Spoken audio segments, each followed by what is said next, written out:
Hello Florence. Hello. Merci d'avoir choisi Héritage Resorts pour passer Pas les difficile comme vacances. choix. Et merci de la confiance que tu nous fais pour les vacances. Donc c'est génial de t'avoir parmi nous ici à l'île Maurice, à Héritage, le Telfair. Et ben voilà, on va passer un petit moment ensemble. Raconte-nous un petit peu tes premières impressions de Héritage, le Telfair. Alors quand on arrive, on est assez estomaqué par l'architecture du lieu en fait. C'est vrai quand on arrive, et je me rappellerai toujours du premier jour quand on arrive à la réception, on a tous fait waouh, waouh. Parce que tout de suite on est plongé dans une atmosphère qui ne ressemble pas aux autres. On voyage immédiatement, on est avec ces constructions en bois un peu coloniales, un peu anglaises aussi, tu vois. C'est extrêmement dépaysant et tout de suite on se dit bon là, on va pas avoir de mal à oublier Paris, le gris, les embouteillages, tout ça. On est tout de suite plongé dans un truc merveilleux, quoi. Oui, au fait, effectivement, l'architecture est vraiment différente de ce qu'on retrouve sur l'île. Je connaissais déjà, ouais. Effectivement, une architecture planteur, donc... planteur, voilà, merci. Exactement. Et tu as eu l'occasion de visiter notre centre Héritage Marine Education Center. Oui, qu'en penses-tu? Je suis hyper contente d'avoir vu ça ce matin seulement. Et je me dis, j'aurais dû le faire en arrivant parce que j'ai appris beaucoup de choses sur l'écosystème ici. Et je trouve ça devrait être un passage obligatoire presque en fait, parce que bon, d'abord c'est extrêmement bien fait, c'est ludique, on peut jouer avec des tas de choses. Et puis les filles qui s'occupent du centre sont formidables, elles sont jeunes, elles sont pleines d'énergie, elles ont envie de changer les choses et elles vont y arriver, quoi. La jeune génération va y arriver et elles nous transmettent cet amour qu'elles ont de leur île, de leurs végétaux, de leur vie animale, de leur vie, de toute la vie de l'île, de ce qui fait la richesse de cette île, et elles le transmettent, quoi, vraiment. Et j'ai appris des tas de choses sur le corail, sur l'île, sur les pluies, sur les arbres, etc. Et j'ai adoré aller au centre. Ah, génial, parce que pour nous, c'est un de nos piliers, c'est-à-dire en termes de luxe engagé. Il est vraiment important pour nous de pouvoir continuer à protéger, à s'engager dans cette dimension. Et est-ce que ça te parle un petit peu en termes de voyageuses aussi? Quel type de voyageuses? C'est ce que je disais aux filles du centre, c'est que ça va de plus en plus intéresser les gens, ça va de plus en plus être un sujet chez les gens comme moi qui ont la chance, parce que c'est quand même un grand luxe de pouvoir traverser le monde en quelques heures et découvrir une autre culture que la nôtre. C'est quand même un luxe de privilégié, mais on est de plus en plus nombreux à s'interroger sur la durabilité des équipements, sur le respect des populations locales, sur le respect de la végétation locale, etc. Donc ça, c'est un vrai bonheur de pouvoir être en vacances et à la fois de se dire, ok, là, je suis dans un endroit qui gère bien, la nature qui l'entoure, qui respecte la nature qui l'entoure, qui gère bien nos déchets. Enfin, c'est tout con à dire, mais tu vois, qui est pas dans l'utilisation de plastique à fond, enfin, qui gère tout ça. Et ben, nous, ça nous offre un réconfort, voilà, et on se dit, ok, bon, on essaye tous d'aller dans le même sens en ce moment, voilà. Donc, je dis pas que je suis une voyageuse vraiment je suis pas une écologiste remarquable, pas du tout, mais à mon niveau, évidemment, comme beaucoup de gens, comme tout le monde, je suis très sensible à ces causes-là. Donc, c'est sûr, quand on peut nouer à la fois des vacances reposantes, dépaysantes, et en plus se dire qu'on n'est pas en train de ravager une autre terre, voilà, on y trouve notre compte. Tout le monde est content, tout le monde est heureux. Et si on se recentre sur ta carrière d'humoriste, et qui est marquée par une constante évolution de thèmes variés, est-ce que par exemple, qu'est-ce qui te pousse à renouveler et à comment choisis-tu tes sujets finalement, les sujets que tu souhaites aborder? Je ne les choisis pas, ils viennent à moi un peu. Tu sais, on n'est pas là à se dire « Ok, j'ai tellement de choses à dire que je vais faire le tri. » Non, pas du tout. Moi, malheureusement, j'en suis pas là. C'est-à-dire que moi, je prends vraiment ce qui me frappe le plus dans la vie. Ça peut être des choses de la vie quotidienne. Je suis très connue pour ça, pour raconter un peu mes tribulations de maman lambda, comme tout le monde. Donc, c'est juste les hérésies de la vie, les absurdités de la vie qui vont venir me frapper et je vais avoir envie d'en faire quelque chose ou pas sur scène. Mais en vrai, j'ai pas l'embarras du choix. Je suis toujours en observation de mes semblables, de ma vie aussi, des gens qui m'entourent, de mes proches, des rencontres que je vais faire aussi, comme ici par exemple, on ne sait pas, voilà. Tu seras peut-être dans le prochain spectacle. Jason, il a peur, toi aussi, tu y seras peut-être. Non, c'est pas vrai. Non, mais on se sert de tout, voilà. Et donc j'essaie de me renouveler en me disant, ok, qu'est-ce qui me fait rire moi? Qu'est-ce qui va faire rire mes copines? À partir de là, normalement, ça devrait faire rire le public.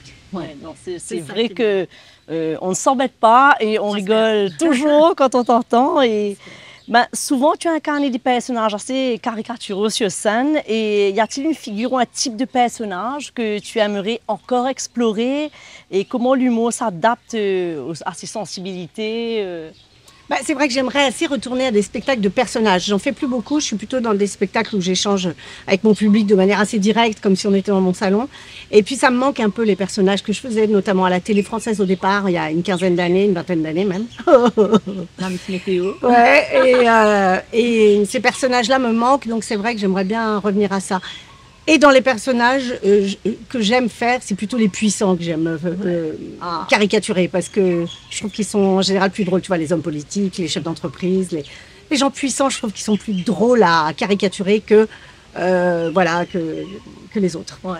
Et après, c'est une part d'originalité, parce que c'est vrai qu'on n'ose pas bien souvent toucher à ces personnalités, et en même temps, je crois que tout le monde réalise que ils ont aussi un style et tout, et que ça amuse finalement. Oui, je pense que ça amuse, parce que quelque part, même à des milliers de kilomètres, tu vois, il y a quand même...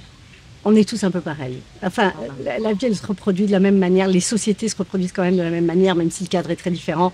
Il y a quand même des choses qui ne changent pas, et c'est celle-là qu'on aime bien dénoncer, tu vois. C'est clair, voilà. C'est clair. Et au fait, par rapport à tes sketchs ou à certains moments de ta carrière, quel est le moment que tu es le plus fier de ta carrière? Qu'est-ce qui t'a le plus touché, que tu as à cœur? Est-ce qu'il y a un moment? Peut-être ce dont je suis le plus fière, c'est de mon deuxième spectacle qui s'appelle Motherfucker et qui traitait de la maternité, de la grossesse, etc. Parce que c'était un cap important pour moi. Le deuxième spectacle, c'est toujours important pour un artiste. Est-ce qu'il a encore des choses à dire? Est-ce qu'il va se renouveler? Est-ce qu'il va nous faire une photocopie du premier spectacle? Bon. Et moi, j'étais très inquiète parce que je venais d'avoir un bébé. Je me disais, putain, je vais perdre mon humour parce que je suis une maman maintenant. Donc là, je suis rentrée dans quelque chose de très responsable. Je suis une mère et c'est fini. Je vais plus déconner, je vais plus sortir, je vais plus... C'est de la croyance qu'on a quand on devient maman. Et en fait, au contraire, cette maternité, le fait d'avoir un enfant, qui était une surprise pour moi dans ma vie, m'a enrichi. Voilà, m'a enrichi artistiquement et personnellement évidemment, mais surtout artistiquement.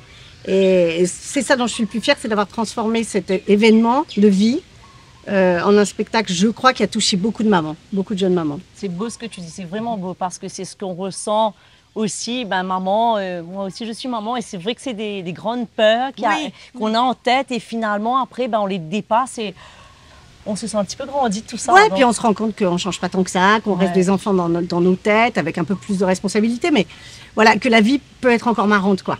Hein, que tout ne s'arrête pas à la vie de famille, en fait. Totalement, totalement. Et au fait, tu es également apparu au cinéma, donc à plusieurs reprises. Est-ce que tu préfères la scène ou le grand écran? Pourquoi? Bon, je m'en suis jamais cachée. C'est vrai que je préfère la scène parce que j'aime beaucoup le contact direct avec le public. Et ça, tu le retrouves nulle part ailleurs. Cette proximité qu'on a sur scène avec un public qui rit, ça se trouve nulle part ailleurs. Ça, vraiment, après, j'ai fait des très belles rencontres au cinéma. J'ai adoré partager. Voilà, c'est ça ce qui est formidable dans ces expériences que j'ai le droit d'avoir, qui sont les expériences de cinéma ou de théâtre, c'est de partager le jeu avec d'autres comédiens. Ça, c'est le rêve. Parce qu'en one-man show, c'est très dur. On est très seul avant, après, pendant, même si le public rit. Je veux dire, quand les rideaux se ferment. Bon. Donc, finalement, le cinéma, c'est d'abord une occasion pour moi de partager la comédie avec d'autres comédiens. Ça, c'est le rêve absolu. Et tu sais que tu es une source d'inspiration pour beaucoup de jeunes humoristes. Quels conseils tu leur donnerais pour réussir dans ce milieu quand même très exigeant?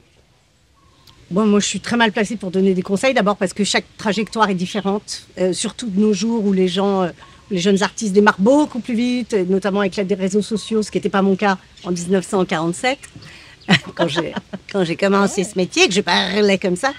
Et donc, je serais très mal placée pour donner un conseil, si ce n'est celui de jouer le plus possible et d'être authentique. Voilà, c'est le seul conseil que je peux donner, c'est être soi tout le temps, authentique, n'écouter que soi et le public. Le reste, c'est du blabla. Et des projets pour 2025? Rester à l'île Maurice, le plus longtemps possible. Revenir au Telfer. Les projets artistiques, pour l'instant, ils sont assez vagues. Mais c'est bien, je me laisse toujours beaucoup de temps entre deux spectacles parce que j'aime vivre des choses pour avoir des choses à dire. J'ai pas envie de faire une copie du spectacle précédent avec des nouvelles blagues, ça me sert à rien. Et ça sert à rien à personne. Donc, je vais encore vivre quelques expériences, histoire de me nourrir de mes prochains pour un nouveau spectacle, certainement. Génial. Voilà. Merci. Merci à cette toi. petite aparté et Merci. passe de belles vacances chez nous. Merci infiniment et merci à tous de nous accueillir comme ça. C'est le rêve. On n'a plus du tout envie de rentrer. Ça va être un problème. À bientôt. Merci Florence. À dans 2 mois. Ciao. On revient.